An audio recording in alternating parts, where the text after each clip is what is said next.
Hadirin sekalian, saat ini seluruh Eropa sedang terkejut ketika Yang Mulia Raja Spanyol mengadakan konferensi pers darurat yang mengejutkan seluruh dunia.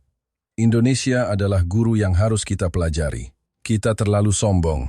Apa yang sebenarnya terjadi hingga salah satu monarki terbesar di Eropa mengeluarkan pernyataan yang begitu menakjubkan? Awal dari kisah ini terjadi 4 hari sebelumnya, dengan sebuah insiden pendaratan darurat di Bandara Internasional Soekarno-Hatta. Pesawat kerajaan Spanyol mengalami masalah teknis yang memaksa mereka untuk mendarat mendadak di tanah Indonesia. Reaksi pertama dari para bangsawan saat itu adalah, negara kecil di Asia Tenggara seperti itu, bagaimana mungkin mereka bisa melayani kita dengan standar kerajaan?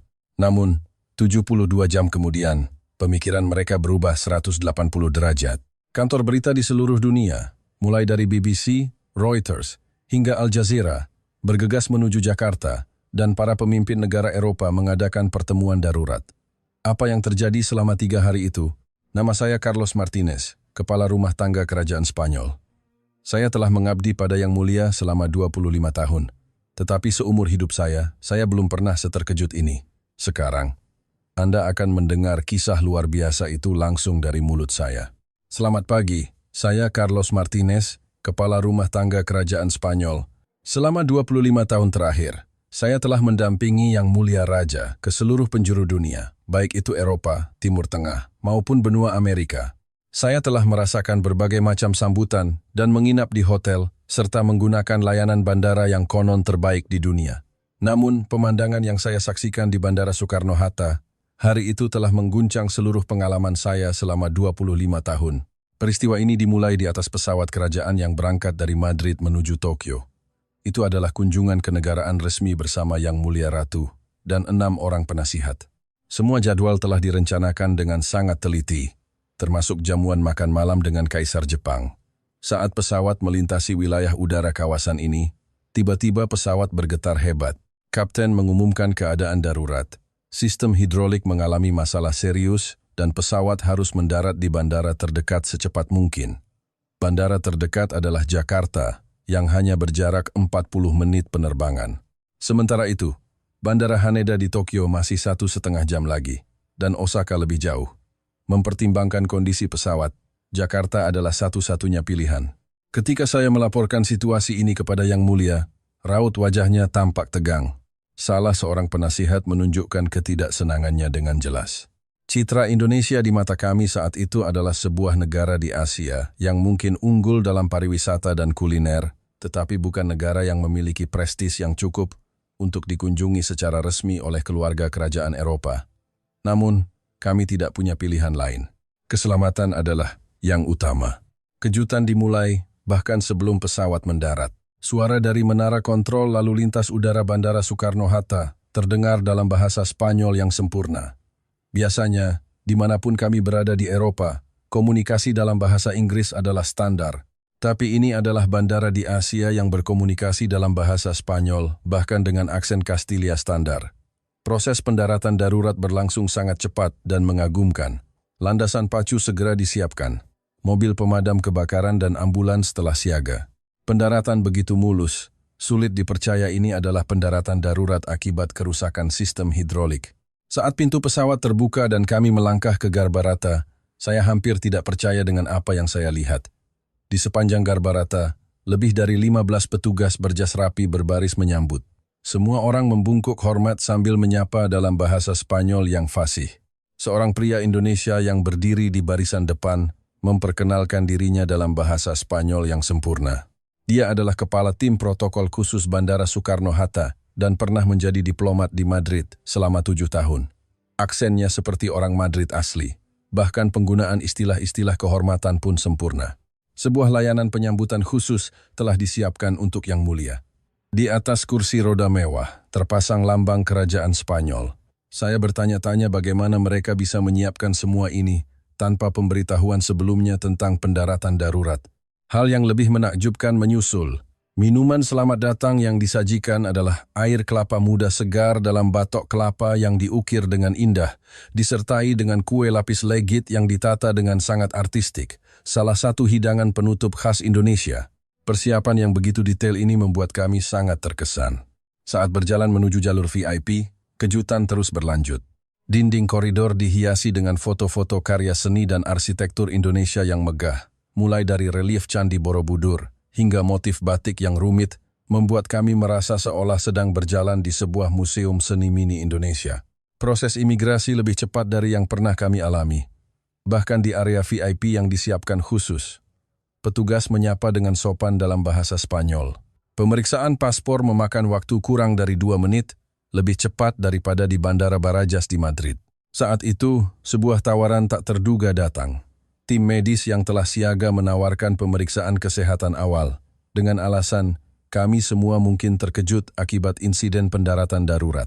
Ini adalah tingkat perhatian yang belum pernah kami terima dimanapun di Eropa. Bagasi kami sudah diurus dengan sempurna. Setiap koper diberi label nama yang ditulis dengan rapi dalam bahasa Spanyol dan Inggris, lengkap dengan cetakan lambang kerajaan. Saya tidak tahu siapa dan kapan semua ini disiapkan. Kepala tim protokol merekomendasikan sebuah hotel. Dia mengatakan bahwa di Jakarta ada beberapa hotel yang memiliki Royal Suite yang khusus dirancang untuk menyambut keluarga kerajaan dari Eropa, dengan staf yang mampu berbahasa Spanyol dan dapur yang ahli dalam masakan Spanyol. Dia menjelaskan bahwa hotel tersebut sering digunakan oleh keluarga kerajaan Eropa lainnya. Saat meninggalkan bandara, kami kembali terkejut dengan iring-iringan mobil yang telah menunggu. 5 unit mobil Mercedes Maybach, model yang sama dengan yang digunakan di istana di Madrid, berbaris dengan megah. Setiap pengemudi mengenakan setelan jas dan sarung tangan putih. Di dalam mobil, telah tersedia koran Spanyol edisi terbaru dan jus buah segar yang didinginkan. Semua disiapkan tanpa kami minta sedikit pun. Kepala tim protokol mengatakan bahwa mereka menerima kontak darurat dari Kedutaan Besar Spanyol dan Indonesia memberikan prioritas tertinggi untuk menyambut tamu negara. Saya tidak percaya mereka bisa menyiapkan semua ini hanya dalam waktu 40 menit setelah menerima pemberitahuan. Ketika mobil bergerak meninggalkan bandara dan memasuki jalan tol, Yang Mulia Raja untuk pertama kalinya angkat bicara. Pemandangan di luar jendela sangat berbeda dari yang kami bayangkan. Gedung-gedung pencakar langit berjejer sejauh mata memandang. Jalan tol 6 lajur yang terawat sangat baik dan mobil-mobil mewah yang lalu lalang. Infrastruktur kota ini tidak kalah dengan Madrid atau Barcelona, bahkan mungkin lebih baik. Ketika melintasi kawasan bisnis Sudirman, semua orang terdiam. Pemandangan malam Jakarta begitu spektakuler. Cahaya dari gedung-gedung tinggi di kedua sisi jalan menerangi langit, dan jembatan penyeberangan dihiasi lampu warna-warni. Salah seorang penasihat bergumam pelan, bagaimana negara yang tidak memiliki sumber daya alam melimpah seperti di Timur Tengah bisa membangun kota seperti ini? Saya pun memiliki pertanyaan yang sama. Memasuki kawasan pusat kota, kekaguman kami semakin bertambah. Hutan beton ini mengingatkan kami pada Manhattan di New York. Jalanan, meskipun sudah lewat pukul 9 malam, masih terang benderang seperti siang hari. Toko-toko menyala terang dan dipenuhi orang. Yang lebih menakjubkan, banyak wanita berjalan sendirian dengan bebas tanpa terlihat takut. Di Madrid, seorang wanita berjalan sendirian di malam hari adalah hal yang harus diwaspadai, tetapi di sini, itu adalah hal yang sangat normal. Hotel tempat kami menginap kembali memberikan kesan mendalam. Kemewahan lobi tidak kalah dengan Hotel Ritz di Madrid. Terlebih lagi, banyak staf yang bisa berbahasa Spanyol dengan lancar. Manajer umum hotel, yang menyambut kami dalam bahasa Spanyol yang sempurna, ternyata berasal dari Barcelona, tetapi telah bekerja di Indonesia selama 12 tahun. Saat memasuki Royal Suite, semua orang berseru kagum. Pemandangan malam kota Jakarta dari lantai 60 sungguh tak terlukiskan. Lautan cahaya yang membentang sejauh mata memandang dan aliran lampu mobil yang bergerak seperti sungai cahaya adalah pemandangan megah dengan cara yang berbeda dari Paris atau London. Makan malam yang disajikan di kamar adalah kejutan terakhir. Itu adalah hidangan khas Indonesia berkelas bangsawan yang sempurna, mulai dari rendang yang lumer di mulut hingga soto Betawi dengan cita rasa yang kaya. Rasanya setara dengan restoran bintang Michelin di Eropa. Sang koki adalah orang Prancis yang jatuh cinta pada masakan Indonesia dan telah bekerja di sini selama lebih dari 15 tahun. Malam itu, saya tidak bisa tidur. Apa yang saya saksikan, hanya dalam beberapa jam, terus berputar di kepala saya. Penanganan sempurna dari bandara, staf yang berbahasa Spanyol, infrastruktur kota yang luar biasa, dan di atas segalanya, perhatian terhadap detail dalam menyambut tamu. Selama 25 tahun berkeliling dunia, saya belum pernah mengalami hal seperti ini, dan ini baru permulaan. Keesokan paginya, kami mendapat kabar bahwa perbaikan pesawat akan memakan waktu 2 hari. Kami harus tinggal di Jakarta lebih lama. Yang Mulia berkeinginan untuk melihat-lihat kota pada sore harinya. Kami mengunjungi Rumah Sakit Pondok Indah, yang direkomendasikan oleh tim protokol sebagai rumah sakit terkemuka yang sering menjadi rujukan bagi para bangsawan dan tokoh penting dari seluruh dunia. Namun, pada malam itu, sekitar pukul 2 dini hari, sebuah insiden tak terduga terjadi. Saya mendengar teriakan dari kamar sebelah. Ketika saya bergegas ke sana, saya menemukan Tuan Juan Jose Alvarez, salah satu penasihat, sedang memegangi dadanya dan terjatuh. Beliau berusia 72 tahun dan memiliki riwayat penyakit diabetes serta tekanan darah tinggi. Wajahnya pucat pasi, keringat dingin membasahi tubuhnya, dan napasnya tersengal-sengal. Gejala serangan jantung akut yang sangat jelas. Saya segera menelepon nomor darurat rumah sakit. Dan hal yang luar biasa terjadi. Dalam waktu kurang dari 3 menit, tim medis darurat yang terdiri dari 4 orang tiba di kamar kami, lengkap dengan peralatan medis canggih. Mereka bergerak dengan cepat dan sistematis, memasang EKG portabel dan memberikan oksigen. Kepala tim, seorang wanita, menghubungkan tabletnya ke suatu tempat, dan wajah seorang dokter muncul di layar. Dia memperkenalkan diri sebagai seorang profesor kardiologi di rumah sakit tersebut dan sedang memantau data EKG secara real-time. Beliau mendiagnosis adanya infark miokard akut dan pasien harus segera dibawa ke rumah sakit. Saya ragu-ragu dan berkata bahwa saya harus berkonsultasi dengan dokter kerajaan di Spanyol terlebih dahulu. Namun, dokter darurat itu berkata dengan tegas, "Kita hanya punya jendela emas, kurang dari 5 menit. Jika tidak segera diputuskan, nyawanya dalam bahaya." Yang Mulia Raja membuat keputusan. Kita akan percaya pada rumah sakit di Indonesia ini. Apa yang beliau saksikan sepanjang hari sepertinya memengaruhi keputusan tersebut. Ambulans bergerak meninggalkan hotel, dan hal yang lebih menakjubkan terjadi. Lampu lalu lintas di setiap persimpangan di depan kami berubah menjadi hijau. Ini adalah sistem lampu lalu lintas cerdas yang secara otomatis menyesuaikan sinyal ketika ada kendaraan darurat melintas. Hanya dalam 5 menit, kami tiba di rumah sakit. Di pintu masuk, tim dokter dan perawat yang berjumlah lebih dari 10 orang telah menunggu. Mereka menyambut dengan menyebut nama pasien dan mengatakan bahwa semuanya sudah siap untuk langsung masuk ke laboratorium kateterisasi jantung.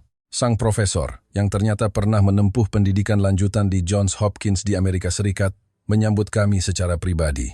Dia mengatakan telah memanggil timnya untuk bersiap begitu ambulans berangkat dan telah menerima riwayat medis pasien dari Madrid. Saya bertanya bagaimana bisa. Dia menjawab bahwa mereka meminta kerjasama darurat melalui Kedutaan Besar Spanyol dan menerima semua data melalui sistem pertukaran informasi medis internasional hanya dalam 10 menit. Sebelum masuk ke ruang operasi, sang profesor menjelaskan bahwa ada penyumbatan di arteri koroner yang menghalangi aliran darah ke jantung dan diperlukan pemasangan stent untuk melebarkan pembuluh darah. Prosedur ini akan memakan waktu sekitar 1,5 jam. Kami dipersilakan menunggu di ruang tunggu khusus. Yang menakjubkan, di layar monitor di ruangan itu, ada siaran langsung proses tindakan medis tersebut. Alasannya, ini adalah kebijakan transparansi perawatan. Jika keluarga pasien ingin menyaksikan, mereka diperbolehkan. Ruang operasi itu sendiri seperti di film fiksi ilmiah. 6 monitor besar memenuhi dinding, dan lengan robotik yang dikendalikan oleh kecerdasan buatan AI bergerak dengan presisi membantu ahli bedah. Hanya dalam 15 menit, pembuluh darah yang tersumbat berhasil dibuka. Darah kembali mengalir normal. Namun, sang profesor memperhatikan ada penyempitan 70% di pembuluh darah lain dan perlu dilakukan tindakan tambahan untuk mencegah serangan berulang. Prosedur tambahan ini hanya memakan waktu 15 menit lagi. Ketika pasien dibawa keluar dari ruang operasi, hal yang luar biasa terjadi. Beliau sadar sepenuhnya dan ada senyum di wajahnya. Sang profesor menjelaskan karena prosedur dilakukan melalui pergelangan tangan, pasien pulih lebih cepat dan akan bisa berjalan dalam 6 jam ke depan. Biasanya, setelah operasi semacam ini, pasien harus dirawat inap minimal 3,4 hari, tetapi di sini cukup 2 hari pemulihan sebelum bisa pulang. Biayanya juga mengejutkan, sekitar 500 juta rupiah, sekitar 14.000 euro. Jika perawatan yang sama dilakukan di Madrid, Biayanya bisa mencapai 20.000 euro. Ruang perawatan intensif, ICU, bahkan lebih mewah dari suite hotel. Luas, bersih, dan salah satu dindingnya adalah jendela kaca besar yang menyajikan pemandangan malam kota Jakarta. Yang paling menakjubkan adalah hologram 3 dimensi jantung pasien yang muncul di tengah ruangan, menampilkan detak jantungnya secara real time. Kecerdasan buatan memantau kondisi jantung selama 24 jam dan akan memberitahu tim medis jika ada kelainan. Perawat yang ditugaskan secara khusus ternyata fasih berbahasa Spanyol. Dia adalah seorang Argentina yang lulus dari Fakultas Ilmu Keperawatan Universitas Indonesia dan memilih bekerja di sini karena terkesan dengan sistem kesehatan Indonesia. Keesokan paginya, tim multidisiplin yang terdiri dari lebih dari 10 dokter spesialis jantung, endokrinologi, rehabilitasi medik, gizi, dan psikiatri datang untuk visitasi bersama. Mereka menggunakan perangkat ultrasound portabel untuk memeriksa organ-organ vital, bukan lagi stetoskop tradisional. Semua data ditampilkan di tablet agar setiap dokter bisa memberikan diagnosis bersama. Profesor endokrinologi menunjukkan grafik kadar gula darah pasien yang dikendalikan oleh AI melalui monitor glukosa kontinu dan pompa insulin yang terhubung secara otomatis. Profesor rehabilitasi medik memperkenalkan program fisioterapi jantung menggunakan teknologi virtual reality, VR. Pasien mengenakan kacamata VR dan merasakan suasana berjalan di pantai yang indah di Bali, padahal sebenarnya dia hanya berjalan di tempat. AI akan menyesuaikan tingkat intensitas latihan sesuai kondisi tubuh pasien secara real time. Yang paling menakjubkan, Profesor Gizi menunjukkan hasil analisis genetik pasien yang dilakukan dari sampel darah yang diambil tadi malam. Hasilnya menunjukkan bahwa pasien memiliki genetik yang lambat dalam memetabolisme natrium. Oleh karena itu, menu makanan rendah sodium yang dirancang khusus untuknya telah disiapkan. 3 hari kemudian, Tuan Alvarez pulih sepenuhnya dan bisa keluar dari rumah sakit. Kecepatan pemulihannya begitu luar biasa hingga tim medis sendiri terkejut. Sebelum kembali, Yang Mulia Raja bertemu secara pribadi dengan sang profesor untuk mengucapkan terima kasih. Beliau bertanya tentang sistem kesehatan Indonesia dan faktor apa yang mendorong kemajuan pesat seperti ini. Sang profesor menjawab, 30 tahun yang lalu, Indonesia masih tertinggal jauh, tetapi kami berinvestasi besar pada pendidikan, mengembangkan teknologi, dan mereformasi sistem dengan selalu menjadikan pasien sebagai pusatnya. Yang Mulia Raja bergumam pelan, Spanyol harus belajar dari ini. Hari kepulangan kami dengan pesawat kerajaan yang telah selesai, diperbaiki pun tiba. Dalam perjalanan menuju Bandara Soekarno-Hatta, Yang Mulia berkata, 3 hari ini adalah waktu yang paling berharga dalam hidup saya. Pendaratan darurat yang tampak seperti musibah ternyata menjadi sebuah berkah. Saat pesawat lepas landas dari tanah Indonesia, semua orang di dalam pesawat terdiam. Seorang penasihat menatap keluar jendela dan bergumam, saya ingin kembali lagi. Saya ingin belajar lebih banyak. Setibanya di Madrid, ratusan wartawan telah menunggu. Kisah pengalaman Yang Mulia di Indonesia telah menyebar ke seluruh Eropa. Sebuah konferensi pers segera diadakan. Yang Mulia berkata, saya telah menerima pengalaman yang sangat berharga dari sebuah negara. Saya belajar banyak hal, terutama sistem medis dan kebaikan hati masyarakatnya yang sangat mengesankan. Ketika seorang wartawan bertanya apakah Indonesia benar-benar sudah semaju itu, Yang Mulia menjawab, jika tidak melihat dengan mata kepala sendiri, memang sulit dipercaya. Tapi itu adalah kebenaran. Sistem medis mereka tidak kalah dari Eropa. 1 minggu kemudian, Yang Mulia memberikan pidato kenegaraan. Beliau menceritakan pengalamannya di Indonesia dengan jujur. Ada banyak hal yang harus kita pelajari dari mereka. Kita perlu memiliki kerendahan hati untuk belajar. Pidato itu menciptakan gelombang besar di masyarakat Spanyol. Kementerian Kesehatan segera membentuk tim untuk mempelajari sistem kesehatan Indonesia dan berencana mengirim para ahli ke sana. Saya masih mengingat 3 hari itu dengan jelas. Sebuah perjalanan tak terduga yang dimulai dari pendaratan darurat, tetapi menjadi momen yang memberikan pelajaran terbesar bagi kami semua. Indonesia telah membuktikan bahwa meskipun tanpa sumber daya alam yang melimpah, jika sebuah negara berinvestasi pada manusianya, mengembangkan teknologi, dan berusaha tanpa henti, ia bisa membangun bangsa yang hebat. Pendaratan darurat hari itu bukanlah musibah, melainkan berkah yang memperkenalkan kami pada negara luar biasa bernama Indonesia. Pengalaman itu telah menjadi titik awal perubahan di Spanyol. Yang Mulia Raja selalu berkata bahwa suatu hari nanti, beliau ingin kembali mengunjungi Indonesia, kali ini sebagai kunjungan kenegaraan resmi, sebagai tamu kehormatan, agar bisa belajar secara penuh. Saya pun menantikan hari itu. Ingin kembali merasakan pengalaman di negara yang menakjubkan itu, dan ingin melihat sejauh mana lagi Indonesia telah berkembang.